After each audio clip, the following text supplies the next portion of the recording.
Hello students, this is Neelam. Dear students, आज की अपनी इस वीडियो में हम कवर करने वाले हैं क्लास 9th से हमारा चैप्टर सेकंड है ज्योग्राफी की बुक का फिजिकल फीचर्स ऑफ इंडिया के बारे में। सो डियर स्टूडेंट्स, अपने इस चैप्टर में हम इंडिया में जो फिजिकल फीचर्स है, अर्थ पर जितनी भी फिजिकल फीचर्स पाई जाती है, उनमें से इंडिया में कौन कौन सी मेन फिजिकल फीचर्स है और उनके बारे में डीपली हम अपने इस चैप्टर में पढ़ रहे हैं। तो उन्हीं फिजिकल फीचर्स मतलब जिन सब से बन के इंडिया जो कंट्री है वो बनी है, इंडिया कंट्री में कौन कौन सी अर्थ की फिजिकल फीचर्स पाई जाती है और उनमें क्या मेन बातें हैं, उनकी क्या करेक्टरिस्टिक्स हैं, उनके बारे में हम यहाँ पर पढ़ रहे हैं। तो उसी में उन्हीं फिजिकल फीचर्स में हम देखते हैं। सबसे पहले हमारे पास आता है हिमालय माउंटेन। जो हमारा हिमालय है नॉर्थ में, हिमालय माउंटेन। सेकंड पे नॉर्दर्न प्लेन भी इंडिया में लाई करता है, पेनिनसुलर प्लेट्यू भी है इंडिया में, इंडियन डेजर्ट भी है, कोस्टल प्लेन्स भी है और आइलैंड भी है। तो ये सब जो फिजिकल फीचर्स है वो इंडिया में पाई जाती है और इंडिया कंट्री इन सब से मिलकर बनी है। तो अपनी वीडियोस के पहले पार्ट में हमने हिमालय माउंटेन के बारे में देख लिया था कि हिमालय जो है वो काफ़ी इम्पोर्टेंट रोल प्ले करता है इंडिया में। वेस्ट टू ईस्ट जो है इंडस से लेके और ब्रह्मपुत्रा रिवर तक इसकी रेंज फैली हुई है। साथ में हमने ये भी देखा था 2400 किलोमीटर टोटल डिस्टेंस है इसकी। विड्थ जो है वो कश्मीर में 400 किलोमीटर है और अरुणाचल प्रदेश में 150 किलोमीटर है। पैरेलल रेंज के अकॉर्डिंग हमने 3 पार्ट में डिवाइड किया था, हिमाद्री, हिमाचल और शिवालिक। हिमाद्री में हमने देखा इसको ग्रेट या इनर हिमालय भी कहते हैं। जितनी भी हाईएस्ट पीक है वो सब हिमाद्री में है। हिमाद्री की एवरेज हाइट है 6000 मीटर। उसके बाद हमने हिमाचल के बारे में देखा। हिमाचल को लेसर हिमालय भी बोलते हैं और इसकी जो एल्टीट्यूड मतलब जो एवरेज हाइट है वो कहाँ से कहाँ तक है, 3700 मीटर से लेके 4500 मीटर्स तक। विड्थ जो है इसकी 50 किलोमीटर है। पीर पंजाल भी जो इसका सबसे लॉन्गेस्ट पार्ट है और इम्पोर्टेंट रेंज है वो कहाँ पर है, हिमाचल में है। उसके बाद और काफ़ी जो हिल स्टेशन है वो काफ़ी इम्पोर्टेंट हिल स्टेशन वो भी कहाँ पर पाए जाते हैं, हिमाचल रेंज में। उसके बाद हमने जो हिमालय का सबसे आउटर मोस्ट रेंज है शिवालिक, उसके बारे में देखा। शिवालिक की विड्थ जो है वो टोटल 10 to 50 किलोमीटर है और जो एल्टीट्यूड के अकॉर्डिंग इसका डिस्टेंस है वो 900 से लेके 1100 मीटर्स तक लाई करता है। तो इन सब के बारे में हमने देखा। उसके बाद हमने हिमालय को अकॉर्डिंग टू लॉन्गिट्यूडनल डिवीज़न भी डिवाइड किया था।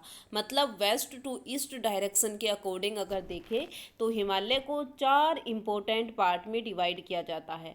ओके, जो सबसे पहला अलग अलग रिवर के अकॉर्डिंग इनको डिवाइड किया गया है कि जो 2 रिवर है उनके बीच में अलग हिमालय है, उसके बाद अलग पार्ट, उसके बाद अलग, ऐसे करके 4 पार्ट इसमें डिवाइड किए गए हैं। तो 4 पार्ट में से सबसे पहला है इंडस रिवर और सतलुज रिवर के बीच का पार्ट जिसको हम बोलते हैं पंजाब हिमालय। उसके बाद हमारे पास आता है सतलुज रिवर से लेके काली रिवर के बीच का एरिया जिसको हम बोलते हैं कुमाऊन हिमालय।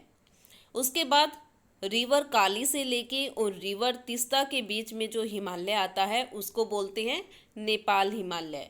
उसके बाद 4th और लास्ट पार्ट हमारा आता है रिवर तीस्ता से लेके और रिवर दिहांग के बीच में जो हिमालय का पार्ट आता है उसको हम बोलते हैं आसाम हिमालय। तो ऐसे करके वेस्ट टू ईस्ट डायरेक्शन में जब हम जाते हैं तो हिमालय को 4 पार्ट में डिवाइड करते हैं। उसके बाद हमने देखा पूर्वांचल के बारे में। ओके, जहाँ पर हमारी सबसे ईस्टर्न मोस्ट बाउंड्री जो होती है हिमालय की उसको बोलते हैं पूर्वांचल। ओके, सबसे ईस्टर्न हिल्स और माउंटेन जो होती है वो सब किस में आती है, पूर्वांचल में। और उसमें किस किस को इंक्लूड करते हैं, कौन कौन सी मेन हिल्स वैलीज रेंज है, जैसे पटकाई हिल है, नागा, मणिपुर और मिजो हिल, ये सब किस में आती है? पूर्वांचल हिमालय में। उसके बाद हमारे पास हमारा आज का मेन पार्ट आता है नॉर्दर्न प्लेन के बारे में। जो नॉर्दर्न प्लेन है, गंगा ब्रह्मपुत्रा रिवर सिस्टम, जो उसके आसपास के जो ड्रेनेज सिस्टम है उसका आसपास का जो एरिया है इन रिवर्स के आसपास का, तो उसको हम बोलते हैं नॉर्दर्न प्लेन। मतलब उत्तरी मैदान। मैदान मतलब जहाँ पर ज़्यादा माउंटेन नहीं होते, वहाँ की जो ज़मीन होती है वो एग्रीकल्चर्ड ज़मीन होती है, मतलब वहाँ पर सबसे ज़्यादा अनाज पैदा होता है। ओके, तो उसी के बारे में जो नॉर्दर्न प्लेन है उनके बारे में हम यहाँ पर देखेंगे और उनके बारे में समझेंगे। The northern plain has been formed by the interplay of the three major river system. जो नॉर्दर्न प्लेन है वहाँ पर 3 मेन रिवर सिस्टम है और इन्हीं 3 मेन रिवर सिस्टम से मिलकर क्या बना है? हमारा नॉर्दर्न प्लेन बना है। इंडस रिवर, गंगा रिवर और ब्रह्मपुत्रा रिवर, और इनके साथ इनके जितने भी ट्रिब्यूटरीज हैं वो भी किस में आती है? इन्हीं के रिवर सिस्टम में इंक्लूड होती है। तो नॉर्दर्न प्लेन में कौन से 3 मेन रिवर सिस्टम है? Indus river system, Ganga river system और ब्रह्मपुत्रा रिवर सिस्टम। तो ये आपको याद रखना है कि नॉर्दर्न प्लेन में कितने रिवर सिस्टम लाई करते हैं?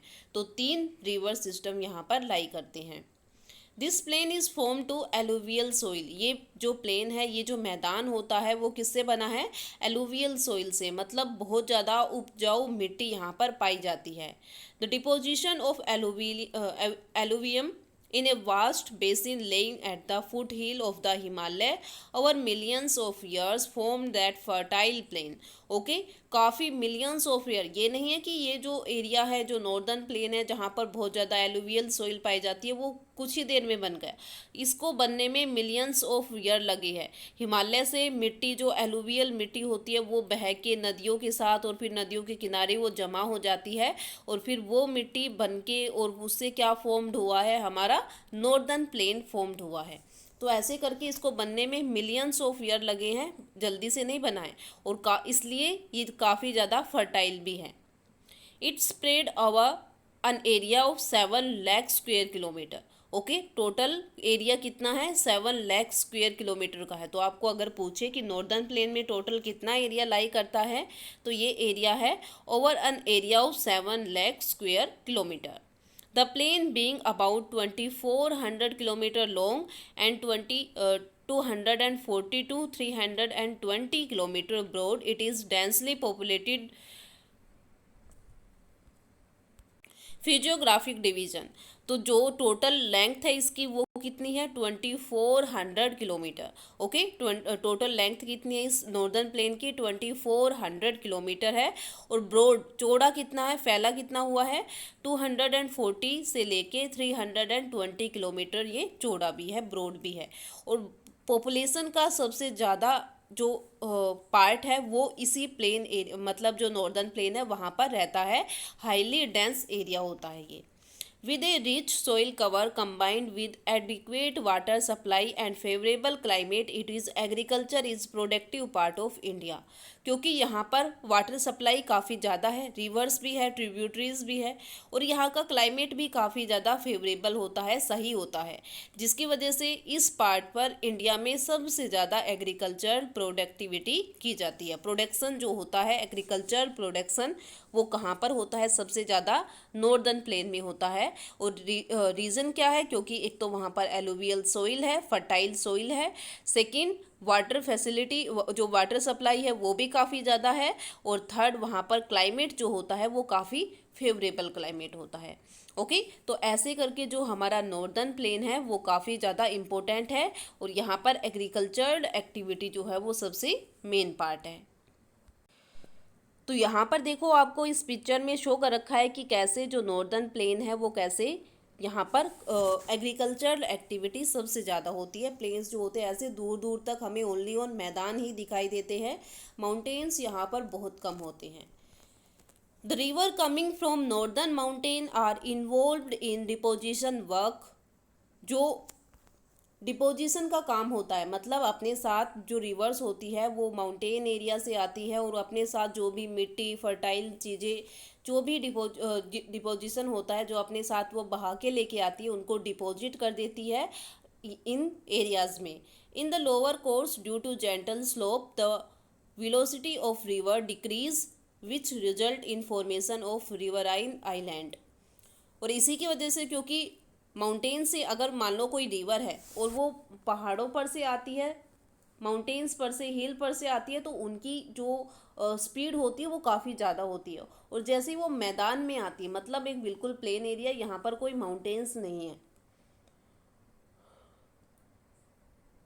तो जितनी स्पीड से वो माउंटेन से आती है, क्या वो इतनी स्पीड से यहाँ से चलेगी? ऐसा तो नहीं होगा, क्योंकि यहाँ पर आकर जो यहाँ पर इनकी स्लोप जो होती है वो कम होती है. तो इसकी वजह से जो इनकी विलोसिटी है, मतलब इनका जो बहाव है वो कम हो जाता है. और बहाव कम होने की वजह से ये अपने साथ जितनी भी चीज़ें, जितने भी डिपोजिशनल पार्ट अपने साथ लेके आती है, उसको अपनी जो नदियाँ होती है वो अपने किनारे, अपने बैंक पर, अपने किनारों पर उसको डिपॉजिट करना स्टार्ट कर देती है. और जिसकी वजह से क्या बनते हैं? रिवरीन आइलैंड बनते हैं.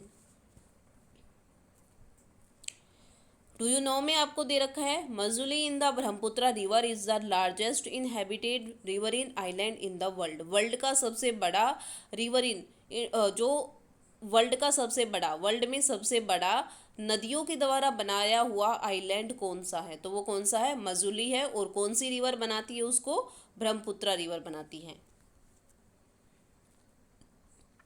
The river in their lower course split into numerous channels due to the deposition of silt.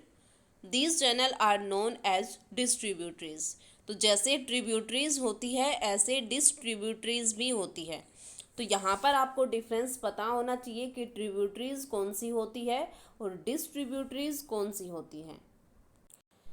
तो देखो, ट्रिब्यूटरीज, एक रिवर है, जैसे मान लो ये गंगा रिवर है, तो इसकी ट्रिब्यूटरीज कौन सी होगी? इसकी ट्रिब्यूटरीज होगी जो क्या होगा? गंगा रिवर के ट्रिब्यूटरीज इसमें आके ऐड हो जाएगी. ओके, तो मेन रिवर तो होगी यही, लेकिन जो ट्रिब्यूटरीज है वो इसमें आके ऐड हो जाएगी. और ऐड होने के बाद जब लास्ट में जाएगी तो वो एक ही रिवर जाएगी. ओके, तो मतलब इनका अलग अलग ड्रेनेज सिस्टम नहीं होता, बल्कि एक जो मेन रिवर होती है, जो इनकी मेन स्ट्रीम होती है, वो उसी में कनेक्ट हो जाती है. इनको तो हम बोलते हैं ट्रिब्यूटरीज, मतलब ये मेन रिवर में आकर कनेक्ट हो रही है. लेकिन बात यहाँ पर हो रही है डिस्ट्रीब्यूटरीज की. तो डिस्ट्रीब्यूटरीज का मतलब होता है कि ये मेन रिवर है, और मेन रिवर में से मान लो कोई रिवर यहाँ से अलग चली गई. ठीक है, बड़ी रिवर ना हो, लेकिन छोटा कोई पार्ट हो रिवर का कि वो उस रिवर से अलग जा रहा है. ठीक है, या यहाँ से एक रिवर जो है वो अलग जा रही है, इस तरफ फ्लो कर रही है. ओके, इसमें आके ऐड नहीं हो रही है, बल्कि इससे अलग फ्लो कर रही है, ऐसे फ्लो कर रही है अलग. और इनका जो ड्रेनेज सिस्टम होता है वो अलग ही होता है. जब ये समुंदर में जाकर मिक्स हो जाएगी, ओशियन में जाके मिक्स होगी, तब भी ये अलग ही मिक्स होगी. मतलब जो इनकी मेन रिवर थी वो इससे अलग हो चुकी है. तो जो ये अलग हो चुकी रिवर होती है, इनको हम क्या बोलते हैं? डिस्ट्रीब्यूटरीज बोलते हैं. ट्रिब्यूटरीज वो होती है जो मेन रिवर में आकर ऐड होती है, मिक्स होती है. ओके, और डिस्ट्रीब्यूटरीज वो होती है जो मेन रिवर से निकल के और अपना खुद का एक अलग से ड्रेनेज सिस्टम बनाती है, खुद एक अलग एरिया में फ्लो करती है. ओके, तो ट्रिब्यूटरीज जो मेन रिवर में, मेन स्ट्रीम में आकर मिलती है, और डिस्ट्रीब्यूटरीज जो मेन रिवर से अलग हो जाती है. ओके, तो यहाँ आई होप कि जो टॉपिक है यहाँ पर डिस्ट्रीब्यूटरीज का, वो आपको समझ आ गया होगा.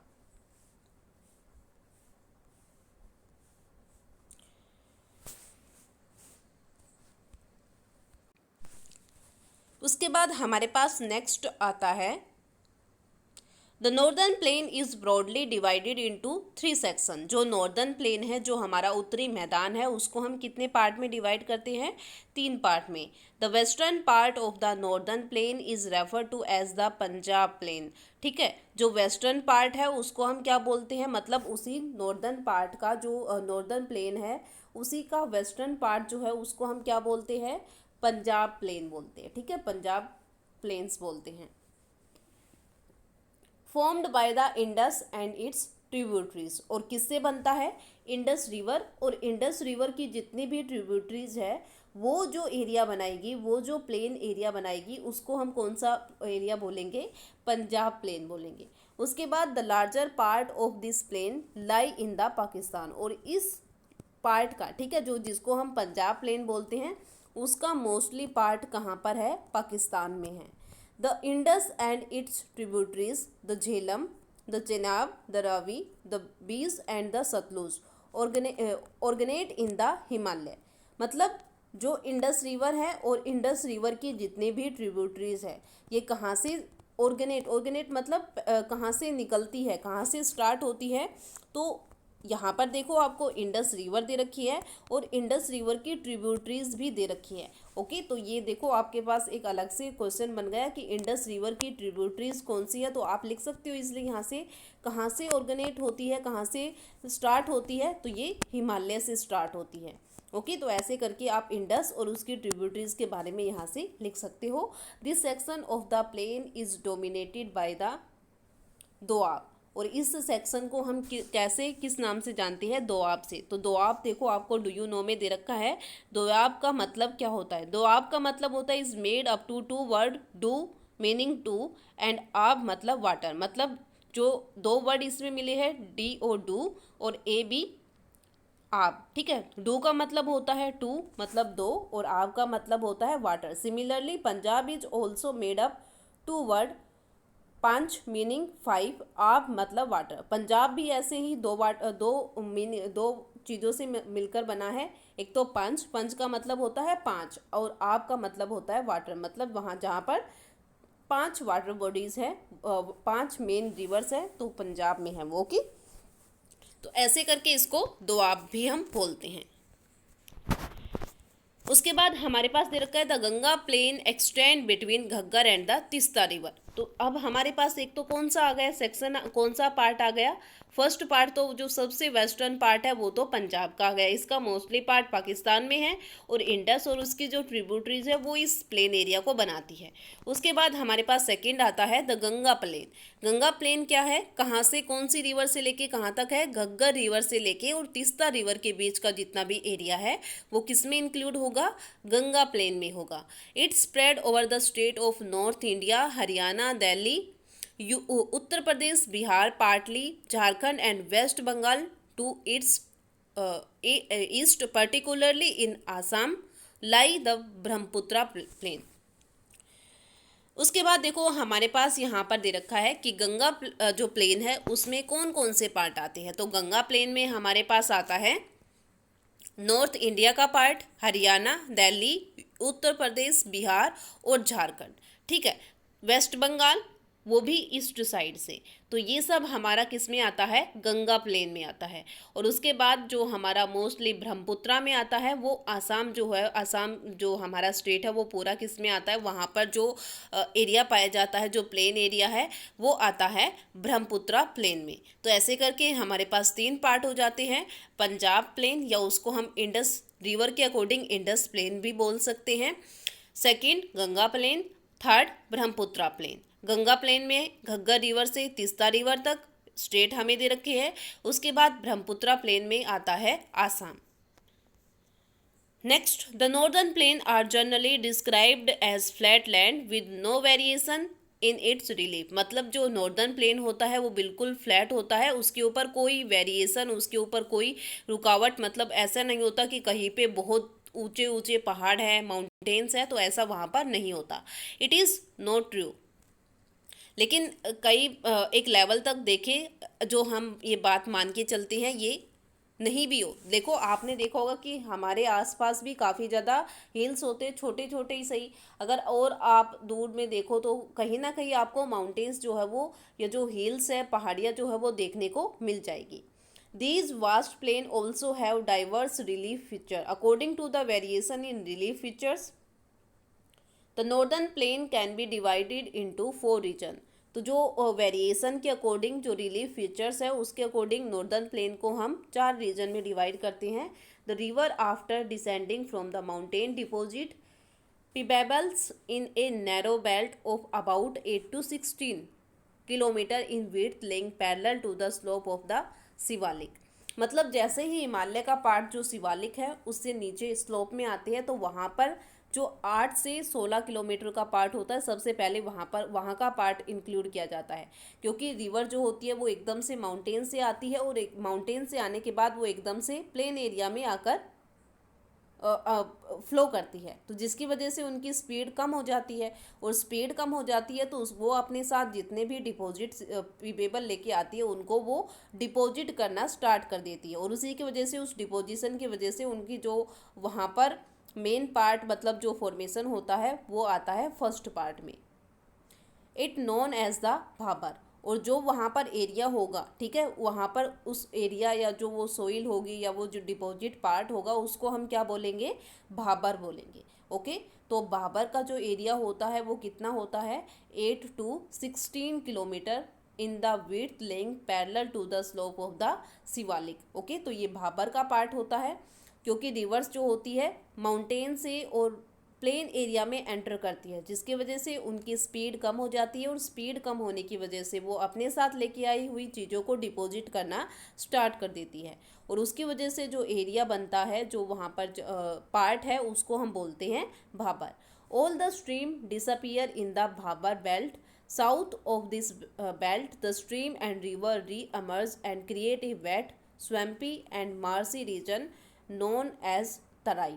और इसी की वजह से जो भाबर रीजन होता है, क्योंकि इसमें मेन क्या होता है भाबर रीजन में, कि मेनली जो यहाँ पर जो स्ट्रीम होती है वो यहाँ पर अमर्ज हो जाती है, डिसअपियर हो जाती है, क्योंकि ऊपर इतना जो अपने साथ ये जो भी सामान डिपॉजिट पार्ट लेके आती है, पीवेबल लेके आती है, वो इतना ज़्यादा होता है कि पानी जो है वो नीचे से जाता है और ऊपर वो पार्ट रहता है।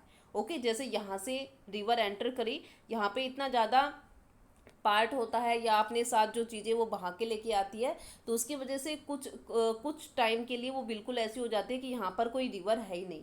ठीक है, बिल्कुल जो ऐसे बोल सकते हैं जो बिल्कुल कीचड़ टाइप में, या जो ऐसा जिसमें बहुत कम पानी हमें दिखाई दे, बिल्कुल ऐसी स्ट्रीम। और उसके बाद जैसे ही वो जितनी भी भाबर बेल्ट है वो ख़त्म हो जाती है, तो उसके बाद फिर वो दोबारा से दिखनी स्टार्ट हो जाती है कि हाँ ये रिवर यहाँ से आ रही थी, यहाँ से एंटर किया, यहाँ पर ये डिसअपियर होगी और दोबारा से यहाँ पर दिखना स्टार्ट हो जाती है।